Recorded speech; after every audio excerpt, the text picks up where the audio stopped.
বাংলায় বিজেপি সরকার কার হাতে কোন দফতর দিতে চলেছে? TV9-এর এক্সক্লুসিভ তথ্য আপনাদের সামনে আমরা দিচ্ছি। অর্থমন্ত্রকের দায়িত্ব স্বপন দাশগুপ্ত আর মুখ্যমন্ত্রী শুভেন্দু অধিকারী ঘোষণা করে দিয়েছেন যে স্বাস্থ্য দফতর সেটা দেওয়া হচ্ছে শারদ মুখোপাধ্যায়কে। আর এই বিষয় নিয়ে আরও যে তালিকা সামনে এসেছে আমরা সেই বিষয়গুলো নিয়েই জানার চেষ্টা করব। আমাদের সঙ্গে প্রদীপ্ত আমাদের প্রতিনিধি রয়েছেন। প্রদীপ্ত, শারদ মুখোপাধ্যায়ের কথা স্বাস্থ্যমন্ত্রী হিসেবে নিজেই মুখ্যমন্ত্রী কিছুক্ষণ আগে একটা অনুষ্ঠানে বলে দিয়েছেন, কিন্তু যে তালিকা সামনে আসছে কি কাদের নাম দেখা যাচ্ছে কোন কোন দফতরের জন্য?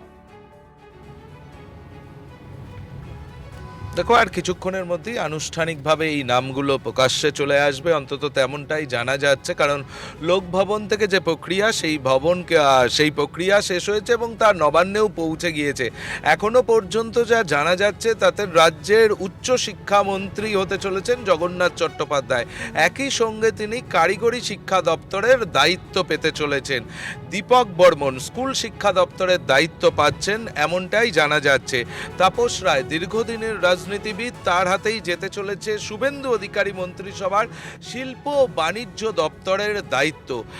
তার পাশাপাশি উত্তরবঙ্গ থেকে জয়লাভ করা কুমারগ্রামের বিধায়ক মনোজ ওরাও, তিনি বন ও পরিবেশ দপ্তরের দায়িত্ব সামলাবেন শুভেন্দু অধিকারীর সতীর্থ হিসাবে এই মন্ত্রিসভায়। আর দুধ কুমার মণ্ডল দীর্ঘদিনের রাজনীতিবিদ, RSS এর সঙ্গে তার সংযোগ রয়েছে, সেই দুধ কুমার মণ্ডলের হাতে যেতে চলেছে কৃষি দপ্তর। তেমনটাই আমরা জানতে পারছি। অর্জুন সিং একটা সময় তিনি তৃণমূল কংগ্রেস করেছেন, পরবর্তীতে বিজেপিতে এসছেন, দোর্দণ্ড প্রতাপ নেতা বলে পরিচিত।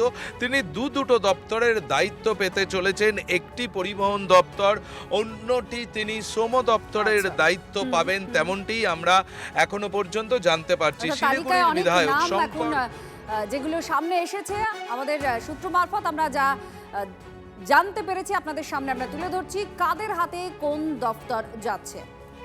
রাজ্যের নতুন স্বাস্থ্যমন্ত্রী হয়েছেন শারদ মুখোপাধ্যায়। একেবারে নিশ্চিতভাবে এই কথা আমরা বলছি, কারণ এই আজকের দিনে মুখ্যমন্ত্রী শুভেন্দু অধিকারী যে অনুষ্ঠানে ছিলেন সেই অনুষ্ঠান থেকে এই কথা ঘোষণা করে দেন।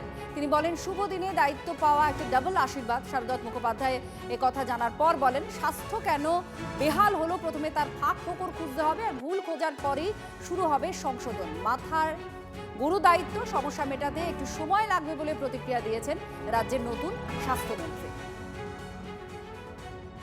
পশ্চিমবঙ্গের মুখ্যমন্ত্রী মাননীয় শুভেন্দু অধিকারী নিজের মুখে বলে গেলেন যে আমি স্বাস্থ্যমন্ত্রী হব।